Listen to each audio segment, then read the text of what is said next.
नमस्कार दोस्तों, मैं हूं अर्चना और आप देख रहे हैं ayub.com। तो चलिए आज हम बात करते हैं सफला एकादशी के बारे में। एकादशी तिथि को हिंदू धर्म में विशेष माना गया है। महाभारत की कथा में भी एकादशी के व्रत का उल्लेख मिलता है। पौराणिक कथाओं के अनुसार भगवान श्री कृष्ण ने स्वयं धर्मराज युधिष्ठिर और अर्जुन को एकादशी व्रत के महात्म्य के बारे में बताया था। एकादशी व्रत को सभी व्रतों में श्रेष्ठ माना गया है। वर्ष 2021 की आखिरी एकादशी कब है और इसका क्या धार्मिक महत्व है, आइए हम जानते हैं। पंचांग के अनुसार 30 दिसंबर 2021 को साल की आखिरी एकादशी तिथि है। मान्यता के अनुसार पौष मास के कृष्ण पक्ष की एकादशी तिथि को सफला एकादशी के नाम से जाना जाता है। धार्मिक मान्यता है कि इस दिन विधि विधान से सफला एकादशी का व्रत करने से सभी मनोकामनाएं पूरी होती हैं और सभी कार्यों में सफलता मिलती है। इस व्रत में रात्रि जागरण को आवश्यक बताया गया है। मान्यता है कि रात्रि जागरण के बाद ही इस व्रत का पूर्ण लाभ प्राप्त होता है। एकादशी व्रत रखने से पापों से भी मुक्ति मिलती है। माना जाता है कि परिवार में किसी एक सदस्य के भी एकादशी का व्रत करने से कई पीढ़ियों के सभी पाप नष्ट हो जाते हैं। सफला एकादशी का व्रत दशमी तिथि से ही शुरू हो जाता है, इसलिए सफला एकादशी का व्रत करने वाले को दशमी तिथि की रात में एक ही बार भोजन करना चाहिए। आइए हम जानते हैं कि सफला एकादशी का शुभ मुहूर्त क्या है।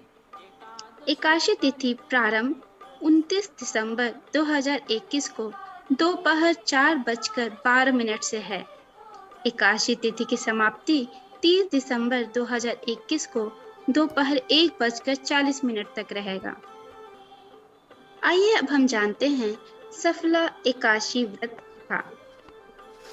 पौराणिक कथा के अनुसार चंपावती नगरी में महिष्मान राजा के 5 पुत्र थे। सबसे बड़ा पुत्र लुम्बक चरित्रहीन था। वह हमेशा देवताओं की निंदा करना, मांस भक्षण करना समेत अन्य पाप कर्मों में लिप्त रहता था। उसके इस बुरे कर्मों के कारण राजा ने उसे राज्य से बाहर निकाल दिया। घर से बाहर जाने के बाद लुम्बक जंगल में रहने लगा।